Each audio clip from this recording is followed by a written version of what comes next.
Abee yeroo ati karaa gabaa gurraacha maallaqa keenya yeroo ergannu yeroo ati asirraa nuuf himtuu fi nuti immoo deemneetiin daldalaa gaafannu daldalaan birrii 4 yookiin immoo birrii 3 ol haga nurraa kutuuti.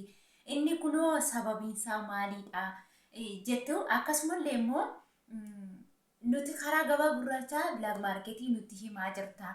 Ofii keetiitii immoo maaliifii akkaataa itti ergadhu dhabee jettee wallaalte moo akkamitti maaliif akkatee hin ergannee si daangessamee isa jedhu jechuudha. Yoo yaa harka fuune jaallatamtoota kabajamtoota akkasumas maamiloota kiyyaa bakka hundaa teessanii viidiyoo koo daawwachaa na jajjabeessaa jirtan nagaa fi araarri jaalalli waaqayyoo isiniif haa baay'atu. Akkasumallee obboloota koo amantaa biraa taatanii jabaadhu naan jettanii na jajjabeessaa jirtan nagaan lafaaf bakka jirtan isiniif haa ta'u isiniin jechuun jaaladha. Egaa kanatti aansuun jechuudha warri chaanala koof haaraa taatan gara mana kootti har'a reefu dhuftan subscribe godha oliirra godhadha. Akkasuma yeroo viidiyoo adda addaa yeroo gadi lakkisu otoo sarchii hin godhiin kallattumaan isin bira ga'a jechuudha. Darbee immoo wal jajjabeessuun aadaa keenya waan ta'eef walaa jajjabeessinu saboota warra kaan irraa ilaallee akkuma saboonni warri kaan wal jajjabeessanii waan ogummaa qabnu irratti gaafa wal jajjabeessuun namni tokko ogummaa qabu sanarratti gaafa jajjabina argatu hamilee argatu ogummaa isaa sana perfect gochuutti deema jechuudha. Yaani jajjabeessee irra caalaa bareechee fudhatama akka qabutti hojjeta jechuudha. Saniifuu waan hojjennu tokko ogummaa ta'e jenne waan hojjennu irratti aadaa nuufaa ta'uu wal jajjabeessuun keenya isiniin jedha. Garuu baay'een keessan na jajjabeessaa jirtu galatoomaa waaqayyo sinaa eebbisuu guddaa galatoomaa baay'ee sin jaaladha. Kanatti aansuun gaaffii namoota baay'ee jechuudha. Maallaqa keenya yeroo gara biyyaa ergannu irra caalaan keenya karaa gabaa gurraachaa erganna bilaak maarketiidhaan.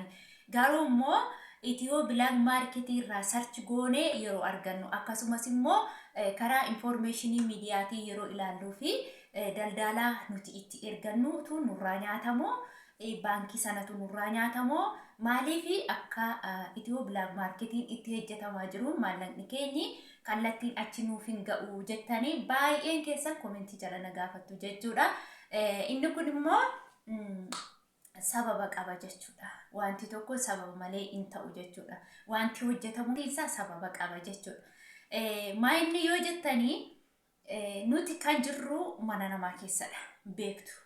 Mana namaa keessa jirraa otoo mana namaa hin jiraannu ta'e biyya ormaa keessatti waraqata qabaannee bakkee jiraanna taaneeyyuu bilaak maarketiin kuni illegaalii yookiin immoo seeraan ala ta'uu isaa beekamaadha jechuudha. Mootummaanis hin beeka namni kamiyyuu ni beeka jechuudha. Illegaalii ta'uu isaa yookiin seeraan ala ta'uu isaa. Fakkeenyaaf biyya keessa ni jira bilaak maarketiin. Biyya alaa biyyoota kam keessallee ni jira.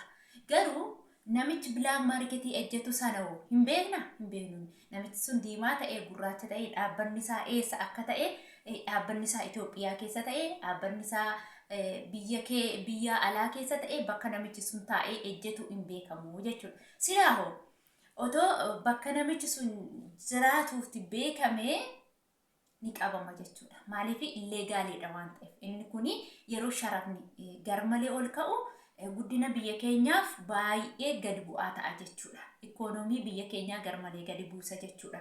Yeroo maallaqni asirraa gatiinsaa ol ka'u biyyi keenyis immoo rakkoo hin taane keessa ni galti jechuudha. Saniif miskiinonni hiyyeessonni jiraachuu itti ulfaata jechuudha. Eenyumattuu ni ulfaata jechuudha. Haa ta'uyyuu malee maaliif maallaqni irraa citaa isa jettaniif jechuudha.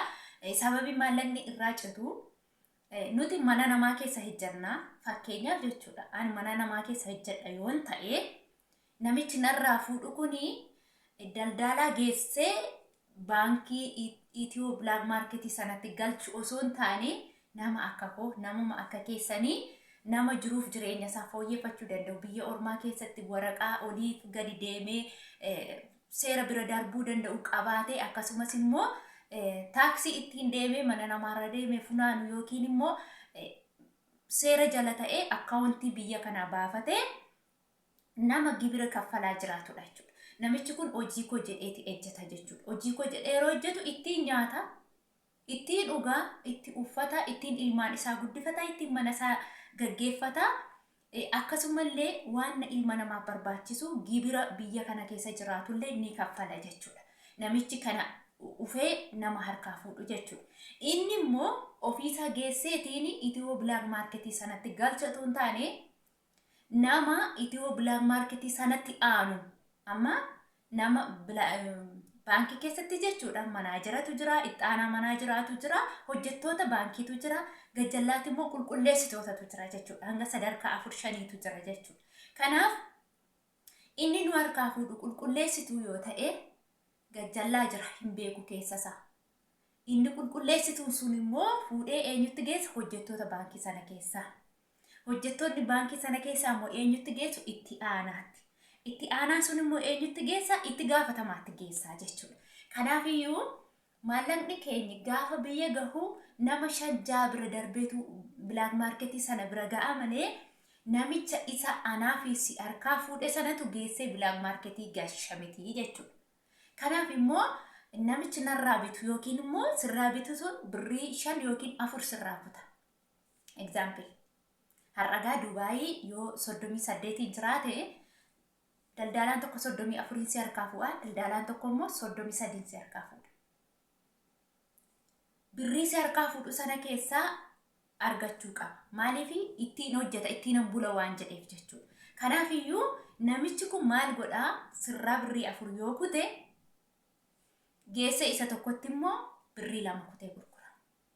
Sirraa 34 bita. Isa tokkotti immoo geesse 36 gurgura.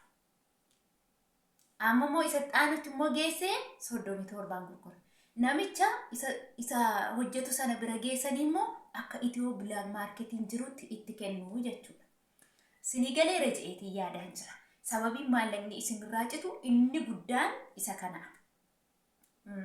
Nama tokko amma daldalaatiin illee ati narraa nyaatte maal abbaa keetii narraa nyaatte maaliif yoo jette eenyuyyuu taanaan hojii hojjetu irratti. Tola amma bishaan dhangala'ee namni ol namaa qabu hin jiru.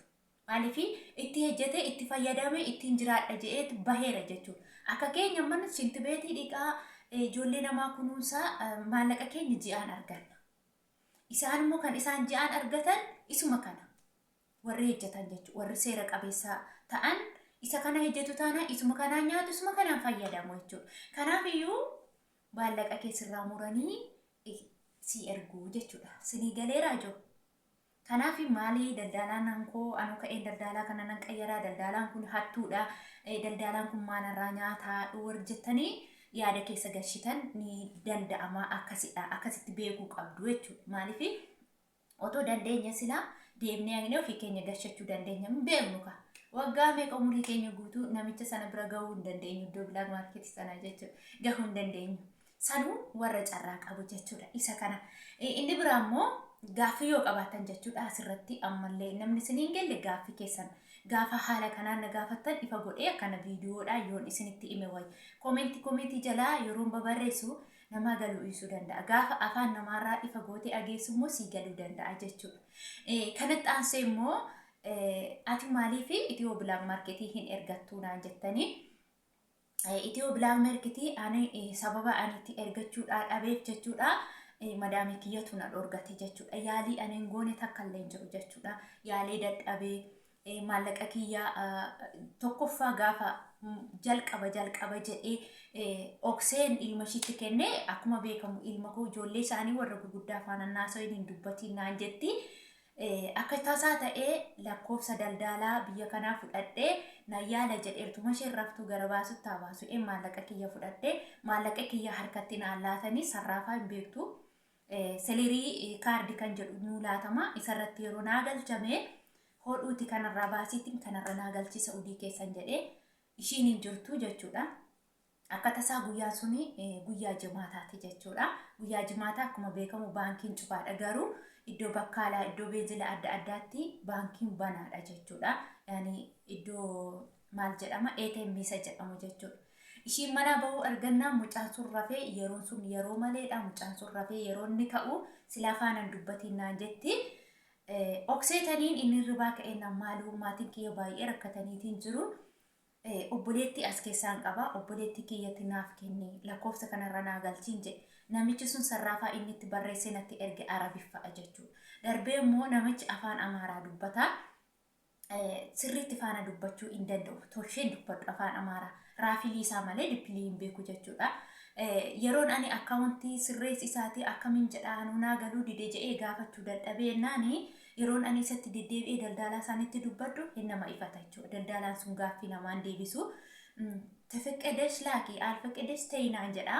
Yoo barbaadde ergee yoo barbaadu waan ta'e dhiisinaan jedha. Ani waan itti akkaataa itti ergan lakkoofsa sanas adda baasuu dadhabennaan iskiriinshuutii isaa akkasumatti iskiriinshuut godheen gurbichuma arabaa kanatti kenne jechuudha. Gaafan gurbaa arabaa kanatti kennu fudhatee aqee geesse inni immoo maal jedha ATM sana keessa galchee isa kaardii kan koo jechuudha. Selerii kaardii birrii baay'een isarra jira ture. Geessa galcheetiin geesse indiyaana jalaa galche jechuudha. Viidiyoo kanaan durallee laajjeen jira. Birrii sana fuudhee kallattumaan indiyaa galche jechuudha. Waaqa na qabsiisu jechuudha. Achumaan bakka dubbiin ta'ee ishiinillee deebitee uftee akka mucaa koo faana dubbattee mucaa koo dogoggorsiistee naan jettee ishiinillee dura hin dubbatiin ani abbaa manaa koo fi mucaa koo faana siin hin jenne amma akkamitti faana dubbattee ani mana bahuu arginaani jette. Egaa akkuma beekamu isa lafaa barbaadachatti isa ukaatu bu'a jedhanii waan kana immoo baankiittis deddeebi'ee akkaawuntiis qabadhee deemee lakkoofsa maatii koos qabadhee deemee baankiitti yaalee dadhabee jechuudha. Dura immoo akkuma beekamu bilbilaan qabuun ture waggaa 3 lafan jiru tokkollee hin beeku dhugaa waaqaati. Waggaa 3 bilbila malee black market isaas hin beeku nama isaas hin beeku waaqa isaas hin beeku kallattii man jirullee hin beekun ture. Akka har'a carraan naaf argamee miidiyaatti bahee bilbila kanaan dubbadhu otoo hin taane haala baay'ee mijataa hin taane keessan ture.